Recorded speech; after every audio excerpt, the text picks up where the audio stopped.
58조 4번부터 천천히 또 공부하도록 하겠습니다. 4번.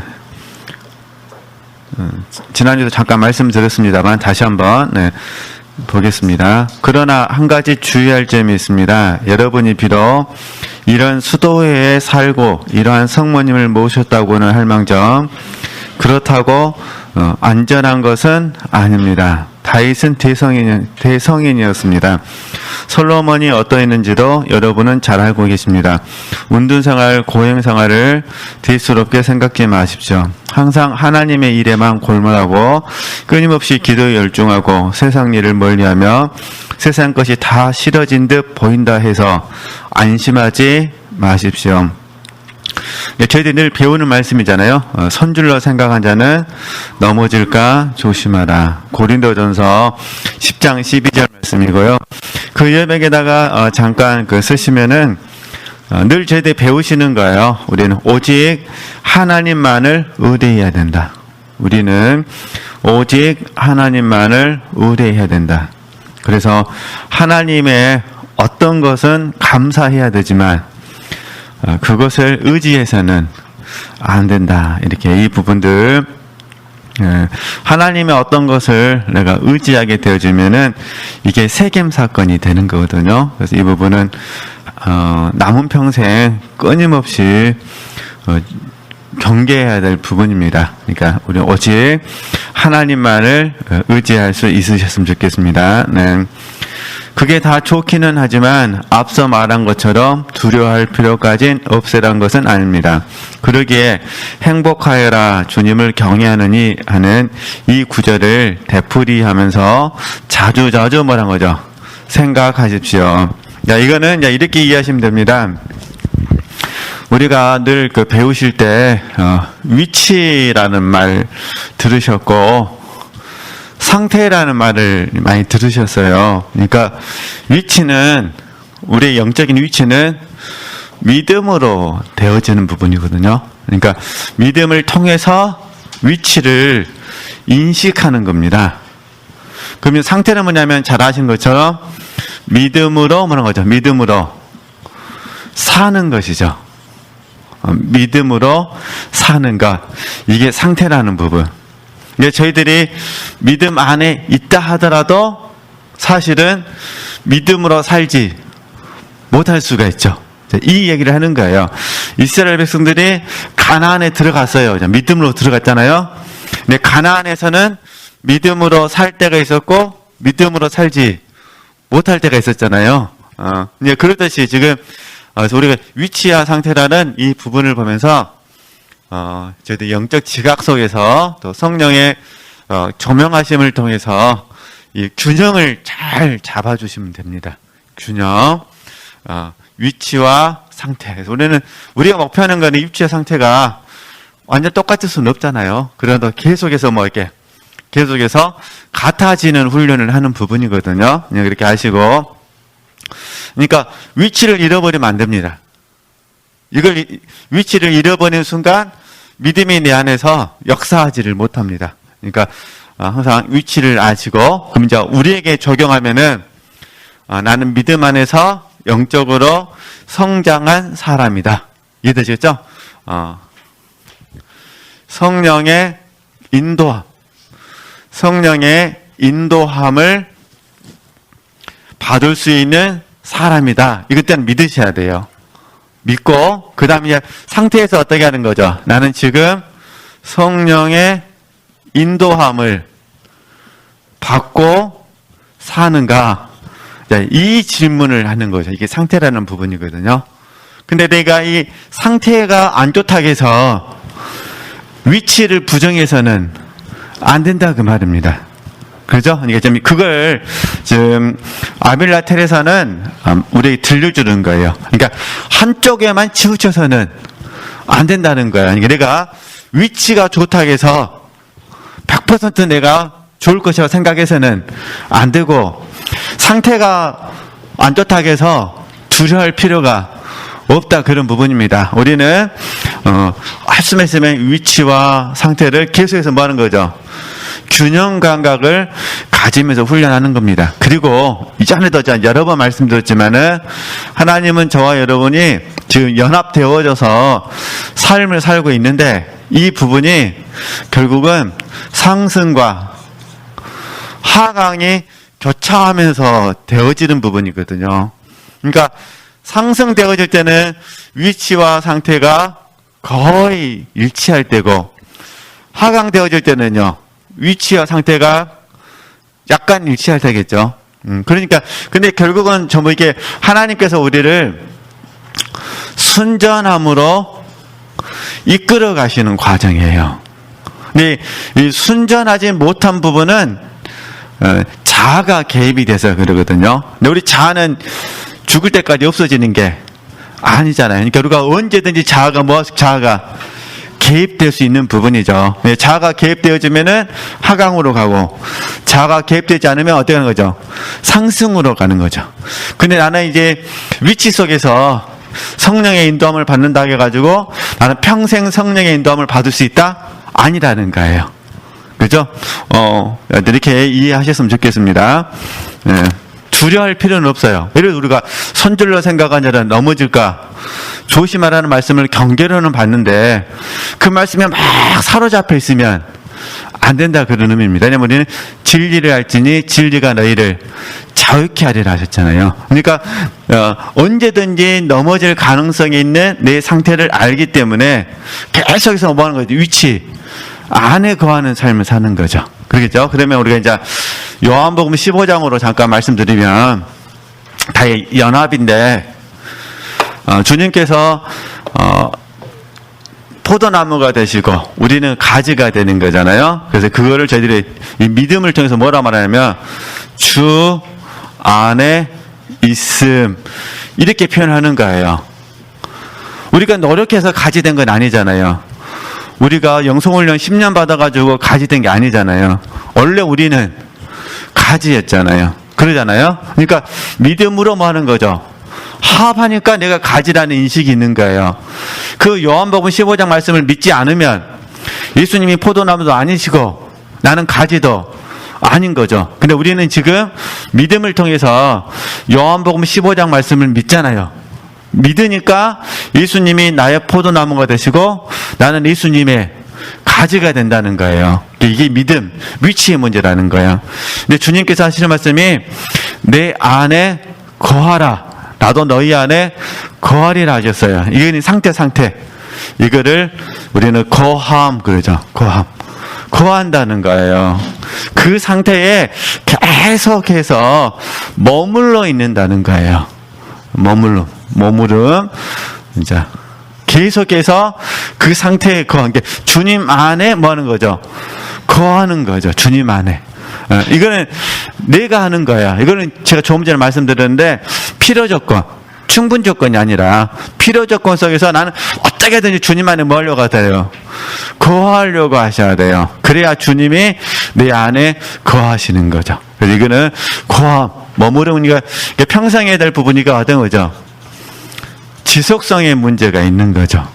그러잖아요. 그래서 이 평생 주님 안에 거하기 위해서 우리 나름대로 부족하지만은 저희들이 열심히 지금 훈련하고 계시죠.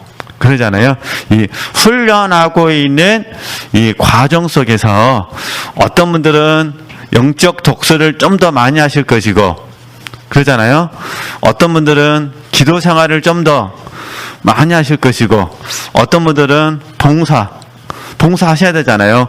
봉사를 많이 하실 것이고, 어떤 분들은 이제 뭐 영적 독서, 기도 포함해서 묵상을 많이 하실 것이고, 어떤 분들은 전도를 많이 할 것이고, 또 어떤 분들은 세계 선교에 대해서 헌신하실 것이고, 뭐 다양한 훈련이 있죠. 다양한 훈련이 있는데 어쨌든 저희들이 주님 안에 거하는 이 훈련을 잘 해주셔야 됩니다. 그래서 우리는 이제 우리 훈련원에서 저희들이 훈련받고 교회에서 훈련받으니까 주님 안에 거하는 첫 번째 훈련이 다 하시는 거잖아요.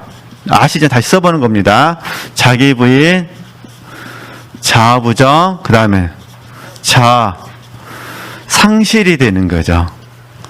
그런 부분이잖아요. 그리고 이제 두 번째, 체험의 훈련을 하는 거죠. 자기 부인 자아부정, 자아상실은 벗음의 훈련이잖아요. 벗음의 훈련이고, 그 다음 어떤 두 번째는요, 체험의 훈련. 예수 그리스도, 새 사람이신 예수 그리스도로 저희들이 채우는 훈련을 하는 부분이거든요. 그래서 이걸 좀 잘 구분해 주시면 돼요. 나는 지금 주 안에 있기 위해서 힘쓴다. 그건 사실 어떤 의미라는 거죠? 주 안에 거한다는 의미예요. 그죠? 우리는 나는 믿음 안에서 나는 주님의 가지다. 이건 뭐의 문제라는 거죠? 믿음의 문제라는 거예요. 그래서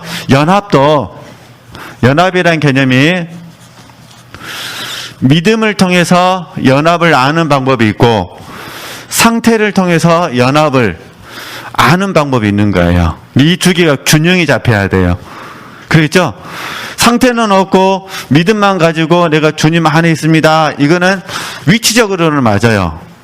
그러나 주님과 나하고는 상관이 없어요.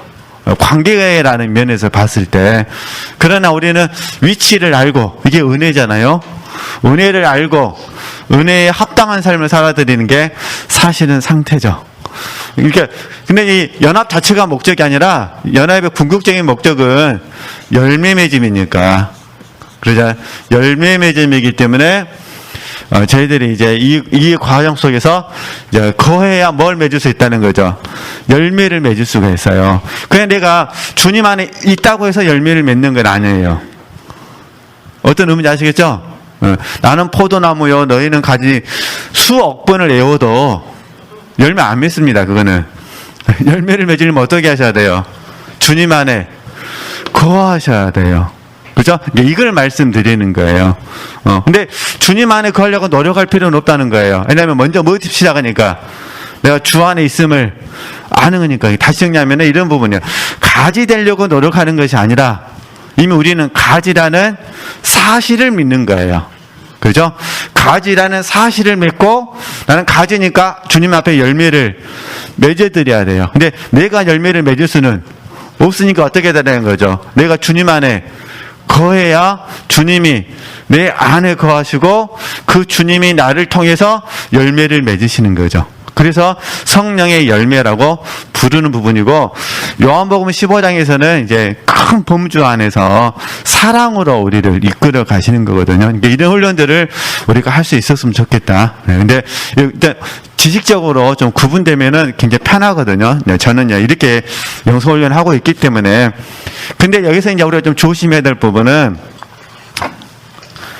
상태라는 면에서 절대 우리가 판단하거나 정죄하거나 비난하시거나 비방하시면 안 됩니다. 상태라는 면에서는 판단이나 정죄나 비난이나 비방하시면 안 되는 거예요. 왜냐면 어느 누구나 선줄로 생각하면은 넘어질 수 있고 모르면 잘못 행할 수 있고 그러잖아요. 모르면 잘못 행할 수 있어요. 제 말은 이 역할이라든가 달란트라든가 삶의 정황이 다르다는 거예요. 그러니까 우리는 할 수만 있으면 판단하거나 정죄하거나 비난하거나 뭐라는 거죠. 비방해서는 안 되는 거예요. 그래서 주님 안에 거하는 거예요. 예, 지금 사실 우리가 좀 잘 아신 것처럼 생명나무가 있고 그 다음에 선악과가 있잖아요. 우리가 선악과를 취하면은 반드시 판단, 정죄, 비난, 비방으로 가게 돼 있어요. 선악과를 취하면. 근데 생명나무를 취하면은 상대방이 틀린지는 알아요. 상대방이 다른지를 안다는 거예요. 선악과를 취하게 되면은 다름은 안 보여요. 뭐만 보이는 거죠? 틀린 것만 보이는 거예요. 쉽게 말해서 나하고 다르면 적이 되는 거예요. 나하고 다르면. 그래서 사람이 묘해가지고, 이게 다 육체잖아요, 육체. 그래서 육체는 나를 바라보면 불쌍하다고 생각하고, 100%입니다. 나를 보면 뭐하다고 생각해요? 불쌍하다고 그러고, 남을 생각하면요, 나쁜 X라고 생각해요. 문제가 생길 때 다 그래요, 문제가 생길 때. 선악과를 취하지 않고 뭘 취하는 거죠? 생명나무이신 예수 그리스도를 취하는 거잖아요. 그래서 저희들이 말씀대로 살려고 하는 거거든요. 근데 내가 이 생명나무를 취해서 다른 사람을 사랑하려면 나는 사랑할 수가 없는 거잖아요. 그러니까 어떻게 해야 되는 거죠? 주님 안에 거해야 되는 거죠. 그러니까 제가 주님 안에 거하고 우리 지체들이 주님 안에 거하셔야 주님이 우리 안에 거하시니까 생명나무이신 예수 그리스도를 우리가 취하게 되어지는 거죠. 그래서 영도 예수님, 혼도 예수님, 몸도 예수님의 역할을 받는 거예요. 그래서 사도 바울이 하는 부분이 뭐냐면은 이 몸, 이 연약한 이 몸, 불쌍한 이 몸, 또 죄악으로 가득 찬 이 몸을 통해서도 하나님의 생명이 역사하기를 기도하죠. 그렇잖아요. 근데 이런 부분은 공부할 때는 굉장히 쉬운데 삶에 적용할 때는 또 어려워요. 상태라는 부분에 있어서. 왜냐면 우리 육체가 요상한 부분이 있거든요. 그래서 지금 아빌라 테레사가 그 자기 수녀들을 이렇게 가르치는 부분이에요. 이런 의미에서 다시 한번 보시면은 그냥 넘어갈 수는 있지만 그러나 이게 굉장히 중요하기 때문에 그래서 4번 다시 한번 읽어보겠습니다. 그러나 한 가지 주의할 점이 있습니다. 여러분이 비록 이런 수도에 살고 이러한 성모님을 모셨다고는 할 망정 그렇다고 해서 뭐란 거죠? 안전한 것은 아니라는 거예요. 그죠? 그 다음에 좀 내려오시면 보세요. 운둔생활, 고행생활 또 하나님의 일에만 골몰하고 끊임없이 기도에 열중하고 세상 일을 멀리하고 세상 것이 다 싫어진 듯 보인다 해서도 뭐라는 거죠? 안심하지 말라는 거예요. 이 말은 뭐냐면은 상태 지금이 그렇다는 거지. 이해되시겠죠? 현재가 그렇다는 거지 내일에 대해서는 알 수 없다 그 말이에요. 근데 지금 이게 지금 상궁방이죠, 상궁방. 상궁방이거든요. 근데 상궁방에 있는 사람들은 이게 최고로 생각한다는 거예요. 그건 당연하잖아요. 이게 상궁방에 있는 사람들은 이게 최고예요, 최고. 그러나 아벨라테에서는 지금 7궁방에 있는 거잖아요. 이게 7궁방에서 바라봤을 때 상궁방에 있는 사람들의 문제는 뭐냐면 사실은 영적인 여정을 잘 모른다는 거예요. 그리고 본인들이 지금 경험하고 있는 이 세계 속에서 마치 내가 다 이룬 것처럼 다 성취한 것처럼 말하는 것에 대해서 경계해야 된다. 이런 부분이 그래서 저는 우리가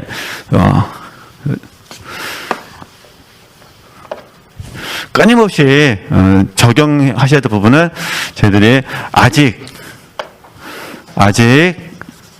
가야 할 길이 남았다 이렇게 생각하셔야 돼요. 이건 이제 책 제목을 이렇게 번역해서 아직 가야 할 길입니다. 근데 이제 그 직역하게 되면은 우리의 여행이 아직 끝나지 않았다 이런 의미야. 이 말은 살아있다 그 말이에요. 죽으면 여행이 끝나는데 이해되시겠죠? 그러니까 아직 가야 할 길은 남았다 그런 의미이기 때문에 잘 적용할 수 있으셨으면 좋겠습니다. 그럼 계속 한번 읽어보겠습니다. 아벨라 테레사가 이렇게 말하는지는 저도 모릅니다. 그냥 제 생각이 그렇다는 거지. 네. 행설수설하다 보니 지금까지 무엇을 말했는지 모르겠습니다. 나는 내 스스로를 생각할 때면 죽지가 떨어진 것처럼 이렇게 죽지는 보통 우리 어깨 죽지라고 뭐 표현하잖아요. 그냥 들으시면 됩니다. 팔과 어깨가 이어진 관절의 부분이 돼요. 내 스스로를 생각할 때면 죽지가 떨어진 것처럼 좋은 말이 나오지 않습니다. 그럼 이 이야기는 젖혀놓고 제 상궁방으로 들어간 영혼들에 대해서 여러분께 말하려던 것으로 되돌아가겠습니다. 상궁방의 특징입니다. 그 영혼들이 첫째 난간을 돌파하는 데는 주님의 은혜가 결코 적지 않을 뿐더러 은혜라도 아주 뭐라는 거죠? 큰 은혜인 것입니다. 그러니까 1궁방을 들어오고 2궁방에 들어왔다. 네, 그런 의미예요. 2궁방에서 마귀를 많이 대적했다. 승리했다. 전부 다 하나님 뭐라는 거죠? 은혜다. 그 말입니다. 내 생각에는 주님의 은혜를 받은 이런 영혼들이 이 세상에 많다고 봅니다. 그런 이들은 애써 하나님을 거스르려 아니하고 소재마저 피하며 즐겨 고행을 하는가 하면 마음 거두는 일이며, 제가 지난주에 마음 거두는 일 말씀드렸잖아요. 우리식으로 말하면 내려놓음, 맡김. 그러니까 마음의 산만함과 분심을, 마음이 나뉘는 그 분심을 거두어드리고 내면화시키는 것. 그러니까 우리는 십자가 앞에 다 내려놓잖아요. 그런 의미입니다. 마음 거두는 일이며 시간을 알차게 보내고 남을 사랑하는 일에 열중합니다. 그들은 말하는 것, 옷 입는 것에 빈틈이 없고 가정을 가졌으면 집안을 잘 다스리는 사람들입니다. 그러니까 이게 상궁방 특징이라는 거예요.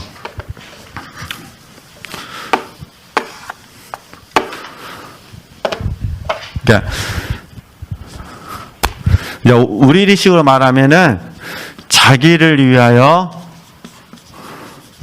하나님을 사랑하는 거죠.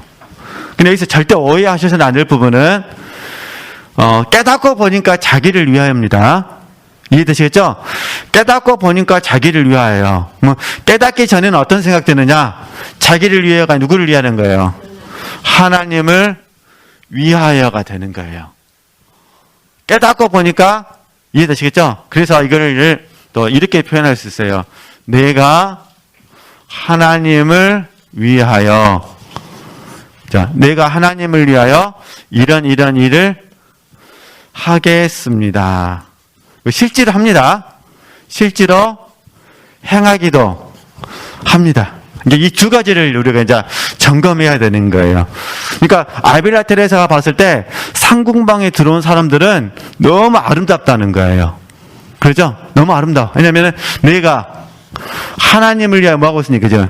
많은 일들을 하겠습니다. 그 실질적으로 하고 있기 때문에. 그러겠죠? 그런데 다시 이제 처음 돌아와서 이 자기를 위하여 하나님을 사랑하는 이 2단계에 있는 사람들은 진짜로 내가 하나님을 위하여 사랑하고 있다고 생각해요. 그래서 진짜로 몸을 내어줄 수가 있어요. 그러잖아요. 그런데 이제 하나님께서 동기와 목적을 들추어내시니까, 환경 속에서 들추어내시니까, 하나님을 위하여서 한 것이 아니라 뭐라는 거죠? 나를 위하여라고 깨닫게 된 거죠.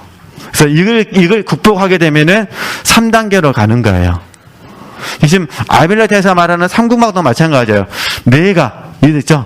하나님을 위하여 뭐뭐뭐뭐 하겠습니다. 실질적으로 뭐뭐 하고 있어요. 사람들 보기에 너무 경건하게 보인다는 거예요. 그런데 아빌라 테레사 입장에서 봐서는 사실 그건 진정하면 성장이 아니라는 거죠. 왜 성장이 아니냐? 내가가 되는 거예요. 내가 하나님을 위하여 무엇을 한다? 하나님께서 기뻐하지 않으신다는 거예요. 그래서 우리 허드슨 테일러가 20년 동안 깨달았던, 20년 동안 연단받고 깨달았던 게 이거였어요. 내가 하나님을 위하여 사는 것이 아니라 하나님이 나를 통하여 사신다. 이거를 20년 동안 중국에서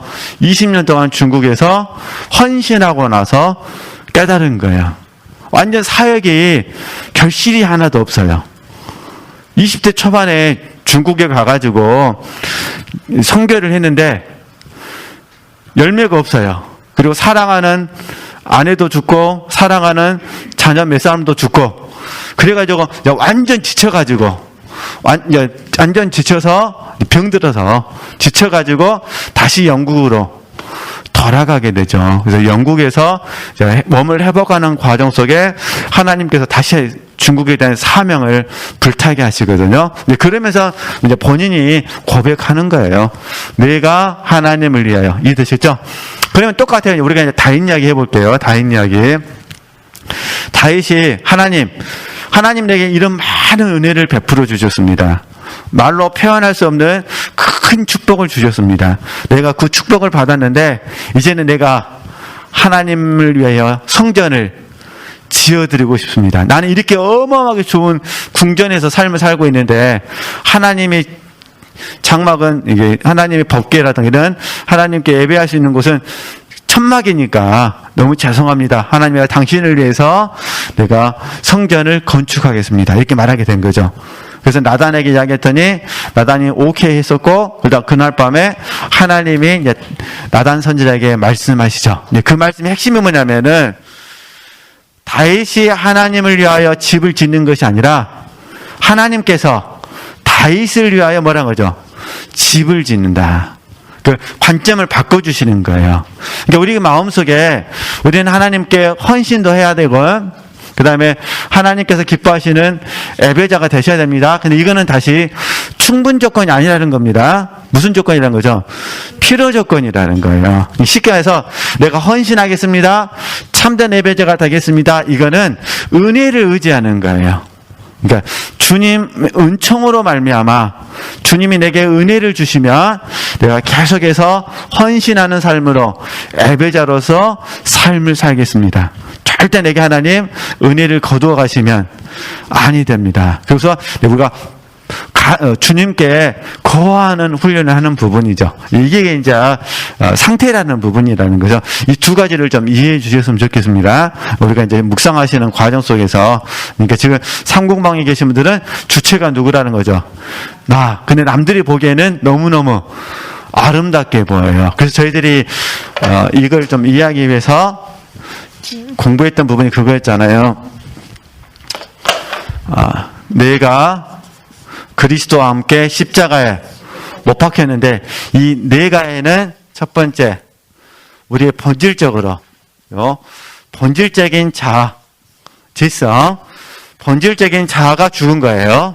그 다음에 형성된 자아가 죽은 거잖아요. 형성된 자아는 두 가지 있다고 배우셨잖아요. 악한 자는 금방 이해가 돼. 이건 십자가에 내가 죽었어요. 근데 뭔 안 죽었냐? 선한 자아는 안 죽었어요. 이 선한 자아가 죽었다는 게 이해가 잘 안 돼요. 이게 이제 마태복음이나 누가복음 말씀 보면은 젊은 간원 이야기예요. 젊은 간원은 주님께 와서 내가 어렸을 때부터 모든 계명을 다 지켰습니다. 이렇게 말해요. 그 젊은 간원의 입장에서는 사실이죠. 내가 하나님을 위하여 그러잖아요. 모든 걸 했습니다. 그럼 우리 오늘 독서팀에 오시는 우리 지체들께서도 만약에 젊은 간원처럼 말한다면, 하나님 내가 70년 전부터, 어떤 분들은 50년 전부터 주일 한 번도 안 빠졌고요. 또 뭘 자랑해야 될까요?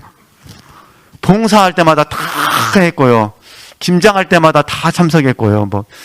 이렇게 돼버린다는 거예요. 이게 내가. 그러니까 이제 아빌라 테레사의 입장에서 봐서는 사실은 이런 아름다운 모습이 있는 거 맞지만, 그러나 본질적으로는 하나님께서 기뻐하시는 삶이 아니라고 우리에게 들려주시는 거죠. 이해되시겠죠? 그래서 사실 멘티들의 입장에서는 이 본질적인 자아는 잘 몰라요. 지식으로는 아는데 내가 얼마나 악한지를 잘 모르고, 내가 악한 모습에 대해서는 좀 알아요. 그러나 선한 모습이 왜 하나님의 앞에 합당한 모습이 아닌지는 잘 모르게 부분이죠. 그래서 이 이야기를 지금 우리에게 들려주는 겁니다. 네, 보겠습니다. 네. 계속 보겠습니다. 정말 그들의 상태는 바람직스러운 것이니 마지막 궁방에까지 들어가지 못할 이유란 없을 듯하고, 그들만 원한다면 주께서도 이를 거부하지 않으실 것입니다. 그 마음가짐이 훌륭하여서 어떠한 은혜라도 다 뭐란 거죠? 받도록 마련되어 있습니다. 예수님 이렇게 큰 은혜를 실타할 사람이 어디 있겠습니까? 더욱이 말 못할 고생을 치른 끝에 누가 이런 은혜를 마다할 수 있겠습니까? 결코 아무도 없을 것입니다. 물론 우리들 모두가 그 은혜를 바라고 있습니다. 잘 보셔야 됩니다. 이제 하지만 주께서 영혼을 몽땅 차지하기 위해서는 말보다도 뭐란 거죠? 그 이상의 것이 필요합니다. 그러니까 우리 입장에서 보겠습니다. 제 입장에서 주께서 어느 청년에게 완전한 자가 되고 싶으냐 라고 말씀하셨을 때 그때처럼 말입니다. 그러면 이제 우리들의 관점에 있어서 완전한 자는 어떤 의미냐면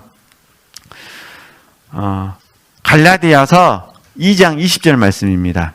자, 저희들의 관점에서 보면 완전한 자는 갈라디아서 2장 20절 말씀. 네. 그리고 그 보면은 말보다도 그 이상의 것 그랬잖아요. 그러면 이제 우리가 부자 청년, 어느 청년 이야기를 적용하게 되면은 그 이상의 것은 뭐냐면은 주님께 굴복하는 거예요. 그죠? 우리는 이거를 할 수 없음이라고 불러요. 우리는.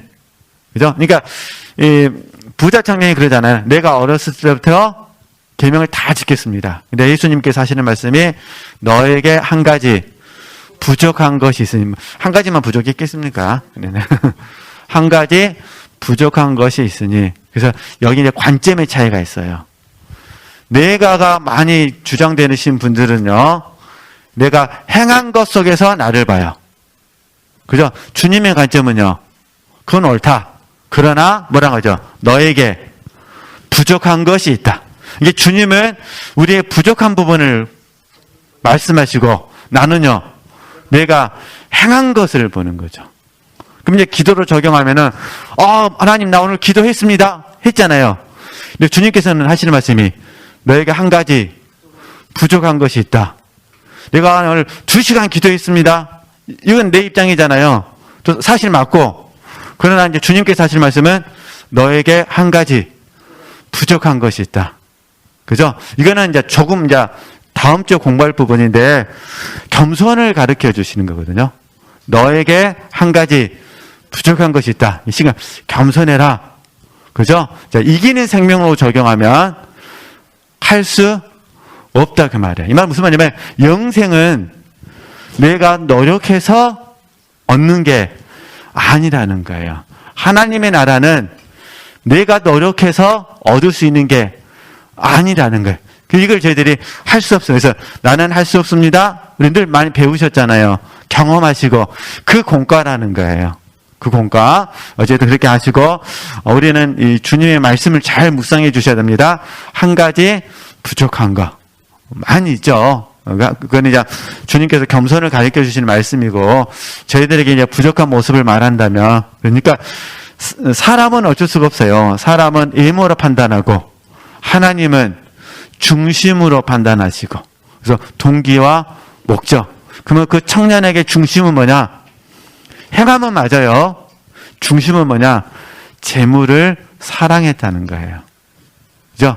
이 세상과 세상 것들을 사랑했다는 거예요. 그러니까 재물을 사랑하는 마음을 주님께서 고쳐주길 원하신 거예요. 그래서 하시는 말씀이 너가 가진 모든 재물을 뭐라고 하죠? 다 팔아 가난한 사람에게 나눠주라. 그러니까 뭐죠? 재물이 많음으로 근심하여 갔다. 그러니까 재물을 나눠주냐 나눠주지 않냐 이게 중요한 것이 아니라 이해되시겠죠? 그게 중요한 것이 아니라 재물을 사랑하는 마음을 버리느냐 버리지 않느냐가 중요하다는 거죠. 그러니까 사람은 외모를 보고 그죠? 하나님은 중심을 보시고 우리가 이게 누가복음 18장에 나오는 젊은 가는 부자예요. 이런 진도는 다 나갔습니다, 그냥. 근데 19장은 잘 아시죠? 19장에 누가 나오죠? 삭개오가 나와요. 그러니까 누가복음 18장에서는 젊은 간원이 나오고 누가복음 19장에서는요. 삭개오가 나와요. 그러면서 이제 베드로가 예수님께 물어보잖아요. 그러면 하나님의 나라는 누가 들어갑니까? 그때 예수님께서 하시는 말씀이 뭐냐면은 부자가 천국에 들어가는 것이 낙타가 그 말하는 거잖아요. 그러니까 베드로가 물어봐요. 그러니까 주님께서 하시는 말씀이 사람은 할 수 없으되 하나님은 하시느니라. 그리고 나서 누가복음 19장에 누가 나타나요? 삭개오가 나타나요. 사람은 할 수 없는데 하나님은 하셔서 삭개오를 얻으시죠. 그죠? 그러면 주님께서 삭개오에게 너가 가지고 있는 모든 점을 다 팔아라 말씀 안 하셨다는 거예요. 그렇죠? 근데 삭개오가 어떤 일이 있었는지 모르지만 주님의 말씀을 듣고 그 말씀에 감동을 받아서 그 말씀대로 살고 싶겠죠. 그래서 주님께 말하는 거예요. 내가 훔친 것이 있다면 어떻게 하겠고, 그다음에 내 재산의 절반을 가난하게 나눠주겠고, 이런 말씀들을 이제 삭개오가 고백을 하게 되어지죠. 그러니까 그 차이점을 잘 이해해 주셨으면 좋겠다, 그런 의미예요. 그러니까 물론 성경 말씀을 가지고 설교 시간이라 듣는다면은 또 다른 관점으로 들리겠죠. 그다음 저는 이제 아빌라 테레사와 제가 경험한 거, 또 우리 지체들이 알고 있는 이 부분들을 성령께서 주시는 영감 속에서 이렇게 오늘 정리해 드리는 거잖아요. 그러니까 영적 성장이라는 관점에서 바라봤을 때 이런 특징들이 있다는 거예요. 이런 특징들을 보면서 이게 상궁방의 특징입니다. 그러니까 사람들이 보기에는 완벽해요.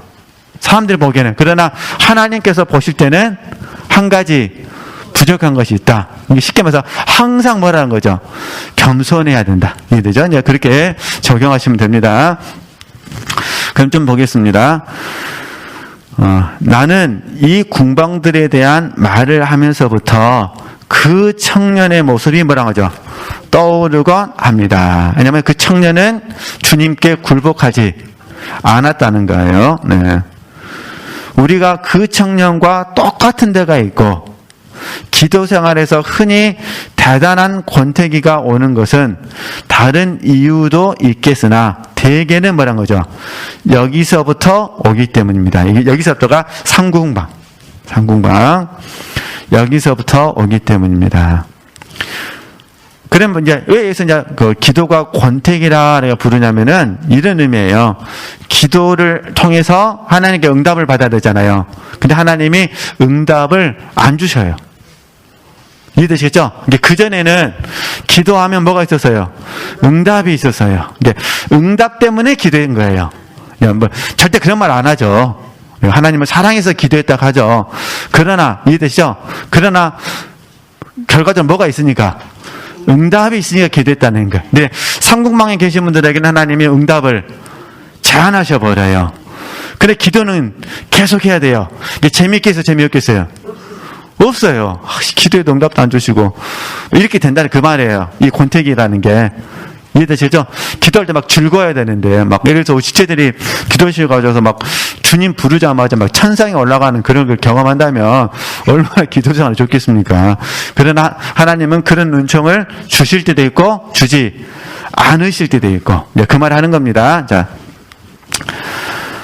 상궁방에서부터 된다, 그는 권태기. 그러면 지금 내가, 말하는 것은 착한 영혼들이 아무런 자기의 잘못이 없이 당하는 그 쓰라린 고통이 아닙니다. 이거는 칠궁방에서 주님의 십자가를 지는 그 고통이 아니라는 거예요. 그렇죠? 자기의 잘못이 없이 당하는 그 고통이 아니라는 겁니다. 그러면 다시 이제 조금 전에 굴복되지 않는 모습을 말씀드렸잖아요. 그래서 그걸 이제 두 가지. 일단은 첫 번째는 자기 신뢰가 무너지지 않았다는 거. 두 번째는 율법에서 해방되지 않았다는 거. 제 의미를 아시겠죠? 그러니까 예수님께서 젊은 간원에게 말을 했을 때는 다 율법이에요. 율법. 십계명. 이게 십계명은 어렸을 때는 뭐야 되는 거죠? 다 지켰다는 거예요. 근데 재산을 전부 팔아서 가난한 사람에게 줘라. 이 말은 재물을 사랑하는 마음을 버리라. 그건 십계명에 없는 거잖아요. 뭐 학대 해석해가지고 율법의 정신이 있다. 그거는 그냥 맞겠죠. 그러나 이제 그 문자 자체적으로 설명하면은 그게 없는 거예요. 이해되셨죠? 그러니까 여전히 그 청년은 뭐가 있다는 거죠? 율법에 사로잡혀 있다 그 말이에요. 예, 율법 때문에 굴복 못하고. 이해되시겠죠? 또 하나는 자기 신뢰 때문에 굴복 못하고. 그렇게 이해하셔야 됩니다. 물론 이제 우리 편의 관점에서는 재물을 사랑하는 마음 때문에 굴복하지 못한 거죠. 이렇게 이제 저희들 입장에서는 그렇게 묵상하시면 되시고요. 네. 좀 시간 다 됐는데, 네. 그럼 여기까지 하시죠. 죄송합니다. 네. 네. 그럼 오늘은 여기까지 하고 다시 또 다음 주에 이어서 쭉 이렇게 설명해 드리도록 하겠습니다. 네. 다음 주가 넷째 주니까 다음 주를 모을 수 있잖아요. 네, 이렇게 하도록 하겠습니다. 네, 하나님께 영광 돌리겠습니다.